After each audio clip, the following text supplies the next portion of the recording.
Assalamualaikum warahmatullahi wabarakatuh dan salam sejahtera. Cikgu ucapkan kepada semua murid-murid. Cikgu di sini, Cikgu Roy. Cikgu doakan agar semua murid-murid dalam keadaan sihat dan ceria hendaknya. Tajuk kita pada hari ini adalah Anak Watan Berjaya. Dalam fokus kita dalam tajuk ini adalah berkenaan tentang kata majmuk kiasan. Murid-murid boleh merujuk muka surat 102 dalam buku teks di bawah bahagian unit 13 sikap bertanggungjawab. Sebelum tu, standard kandungan kita pada hari ini adalah standard kandungan 5/2 memahami dan menggunakan bentuk kata mengikut konteks, dengan standard pembelajaran adalah pada 5/2/2 memahami dan menggunakan kata majmuk kiasan mengikut konteks. Objektif pembelajaran. Di akhir sesi pembelajaran hari ini, murid-murid akan dapat yang pertama mengetahui maksud kata majmuk kiasan. Apa dia maksud kata majmuk kiasan? Yang kedua, murid-murid akan dapat mengenal pasti kata majmuk kiasan dalam petikan. Dan yang ketiga, melengkapkan ayat menggunakan kata majmuk kiasan. Berpandukan pada objektif tadi, aktiviti yang akan kita jalankan pada hari ini terbahagi pada 3 bahagian. Yang pertama, aktiviti untuk mengenal pasti apakah maksud kata majmuk kiasan. Dan kita cuba kenal pasti, kita cuba faham dan lihat contoh-contoh yang disertakan. Kemudian aktiviti yang kedua, kita akan cuba untuk mengenal pasti kata majmuk kiasan yang terkandung dalam petikan yang dibaca. Dan yang ketiga, kita akan melengkapkan ayat menggunakan kata majmuk kiasan yang betul. Sedia? Kita masuk ke aktiviti yang pertama, iaitu memahami maksud dan menyatakan contoh kata majmuk kiasan. Kata majmuk kiasan. Yang pertama kita kena tahu, kata majmuk ialah gabungan dua atau lebih daripada dua patah kata, dua ataupun lebih dua patah kata untuk membentuk satu perkataan baru. Itu kata majmuk. Kata majmuk kiasan pula adalah kata majmuk yang maknanya lain daripada makna yang ada pada kata-kata yang menjadi komponennya. Maksudnya, bila dua perkataan digabungkan membentuk satu perkataan baru, maksud yang sebenar pada perkataan tersebut lain daripada perkataan yang dihasilkan. Faham tak? Kalau tak faham, kita tengok contoh. Contoh. Ini sebenarnya contoh yang diberi. Yang pertama, buah dan hati. Bila digabungkan dia jadi buah hati. Bukan buah pada hati, tapi maksudnya lain. Apa contoh maksud buah hati? Yang kedua, kaki digabungkan dengan ayam menjadi kaki ayam. Kaki ayam bukannya kaki pada ayam maksudnya. Maksud kaki ayam itu adalah tidak memakai alas kaki. Contoh yang ketiga, pilih dan kasih menjadi pilih kasih. Kaki digabungkan dengan bangku menjadi kaki bangku. Makan digabungkan dengan angin jadi makan angin. Bukan makan angin sampai kenyang tau. Makan angin dimaksud di sini bermaksud lancung, berjalan-jalan. Kemudian mulut digabungkan dengan murai jadi mulut murai. Ringan digabungkan dengan tulang menjadi ringan tulang. Macam pernah dengar kan kataan-kataan tu, gabungan-gabungan tersebut? Ya, kata majmuk kiasan juga adalah simpulan bahasa. Mudah kan? Baiklah, kita pergi kepada aktiviti yang kedua. Kita akan cuba mencari kata majmuk kiasan dalam petikan. Petikan berikut. Petikan tu terkandung di muka surat 102 buku teks Bahasa Melayu tahun 5. Okey. Di samping itu, tugasan murid-murid sekalian, sila kenal pasti kata majmuk kiasan yang terkandung dalam petikan tersebut. Okey, cikgu syorkan agar murid-murid menyediakan buku catatan untuk mencatat semua kata majmuk kiasan yang murid-murid temui dalam petikan tersebut. Boleh kita mula? Okay. Petikan ni bertajuk Anak Watan Berjaya. Budiman anak kampung yang susah. Namun begitu, dia tidak berasa rendah diri. Dia seorang yang ringan tulang.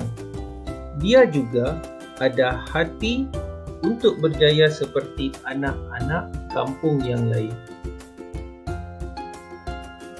Pada suatu hari, Budiman nekat untuk beradu nasib di luar negara. Dia makan gaji sebagai tukang masak di kapal. Dia menjadikan kerjaya ini sebagai batu loncatan untuk lebih berjaya. Budiman membanting tulang hingga dapat membuka restoran sendiri di luar negara. Hidangan nasi lemak dan masakan tradisi Malaysia menjadi buah mulut di sana. Biarpun berjaya, beliau tidak bersikap hidung tinggi. Beliau juga mempersembahkan seni dan budaya Malaysia di restoran. Persembahan itu membuka mata pengunjung tentang keunikan budaya tanah air. Kedengaran juga lagu-lagu asli Melayu sebagai halwa telinga mereka. Warga tempatan bangga dan menerima beliau dengan tangan terbuka. Sikap beliau yang mesra dan tidak lupa daratan dihormati oleh warga Malaysia di sana. Sebagai anak dagang, beliau sedar bahawa jati diri yang kukuh perlu sentiasa disemai dalam diri. Itu petikannya. Adakah murid-murid berjaya menemui kesemua kata majmuk kiasan dalam cerita tersebut? Sama-sama kita lihat. Cikgu sertakan sekali dengan maksud. Kata majmuk kiasan pada bahagian pertama tadi ada rendah diri. Rendah diri bermaksud tiada keyakinan diri. Ada perkataan, ada kata majmuk ringan tulang. Ringan tulang ni, ibu rasa ramai tahu maksudnya rajin. Kemudian ada kata ada hati. Ada hati bermaksud berkeinginan. Baiklah, di bahagian kedua pula kita boleh lihat perkataan beradu nasib. Beradu nasib ni maksudnya mencari rezeki, keluar mencari rezeki. Kemudian ada perkataan makan gaji. Makan gaji bermaksud bekerja untuk mendapatkan upah. Dan yang seterusnya, batu loncatan. Batu loncatan bermaksud asas untuk mendapatkan sesuatu yang lebih baik. Di bahagian ketiga petikan pula, ada kata majmuk kiasan membanting tulang. Membanting tulang bermaksud bekerja keras ataupun bekerja bersungguh-sungguh. Kemudian ada perkataan buah mulut. Buah mulut bermaksud topik perbualan. Dan ada perkataan hidung tinggi. Hidung tinggi ini bermaksud sombong, bongkak. Sambil-sambil tu pelajar-pelajar sekalian boleh menyimak catatan yang pelajar buat tadi. Kemudian di bahagian keempat petikan ada perkataan membuka mata. Membuka mata maksud menyedarkan ataupun menambahkan pengetahuan.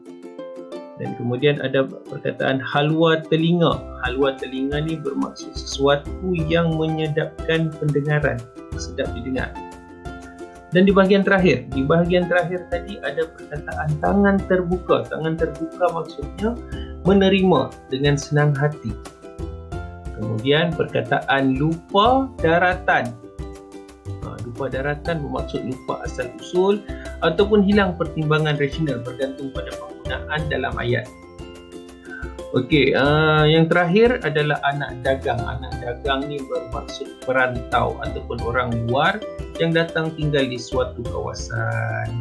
Okey, itu adalah kata-kata majmuk kiasan yang sepatutnya pelajar-pelajar boleh temui, boleh sedari yang terkandung dalam petikan yang kita baca tadi. Okey, sekarang kita pergi ke aktiviti yang ketiga. Aktiviti terakhir iaitu melengkapkan ayat dengan kata majmuk kiasan yang sesuai. Murid-murid bersedia? Arahan, lengkapkan ayat-ayat berikut dengan kata majmuk kiasan yang sesuai. Kata majmuk kiasan tadi boleh dipilih dari senarai kata majmuk kiasan yang diperolehi daripada aktiviti kita tadi sebelum ni, aktiviti kedua. Ayat-ayatnya adalah seperti berikut. Yang pertama, sikap tempat kosong, kata majmuk kiasan dia, Afifah yang sering membantu membersihkan kelas sangat disenangi rakan-rakan. Mudah ni. Soalan yang kedua, lagu Datuk M. Nasir merupakan apa kata majmuk kiasan dia? Ayah saya semasa memandu kereta. Soalan ketiga, kejayaan Paban melanjutkan pelajaran ke luar negara menjadi jiran-jirannya. Dan soalan yang keempat, Ikram berharap pekerjaan sebagai seorang juruteknik ICT akan menjadi apa untuknya menjadi seorang pakar IT. Dan soalan yang kelima, sikap mesra Nivita membuatkannya diterima dengan tempat kosong di tempat baru. Mudah kan?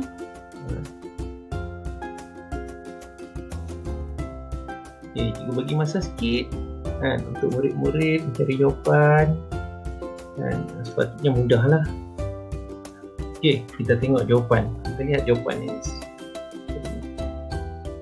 Okay, soalan pertama tadi, sikap ringan tulang. Ringan tulang ni rajin kan? Bermaksud rajin. Sikap ringan tulang Afifah yang sering membantu membersihkan kelas sangat disenangi rakan-rakan. Kemudian soalan kedua, lagu Datuk M. Nasir merupakan. Bila lagu berkaitan dengan pendengaran, jadi jawapannya mestilah yang ada berkaitan dengan pendengaran, iaitu halwa telinga ayah saya semasa memandu kereta. Soalan yang ketiga pula, kejayaan Paban melanjutkan pelajaran ke luar negara menjadi buah mulut jiran-jirannya, menjadi topik perbualan. Kemudian soalan yang keempat, Ikram berharap pekerjaan sebagai seorang juruteknik ICT akan menjadi batu loncatan daripada seorang juruteknik biasa menjadi seorang pakar. Maksudnya ada perubahan. Kemudian soalan yang kelima, sikap mesra Nivita membuatkannya diterima dengan tangan terbuka di tempat baru. Baiklah pelajar-pelajar, itu sahaja untuk hari ini. Cikgu harapkan apa yang cikgu sampaikan dalam masa yang singkat ini dapat memberi manfaat dan menambahkan ilmu pengetahuan kepada pelajar-pelajar sekalian. Sebelum cikgu undur, dengarlah kata-kata hikmah ni. Jangan putus asa jika otak tumpul dan akal kurang cerdas. Kerana kadang-kadang seseorang yang tumpul otak tetapi tidak putus asa lebih berjaya daripada seorang yang cerdas tetapi pemalas. Itu saja. Bertemu kita pada sesi yang akan datang. Senyum selalu, jaga diri, jaga kesihatan, jaga keselamatan. Jumpa lagi.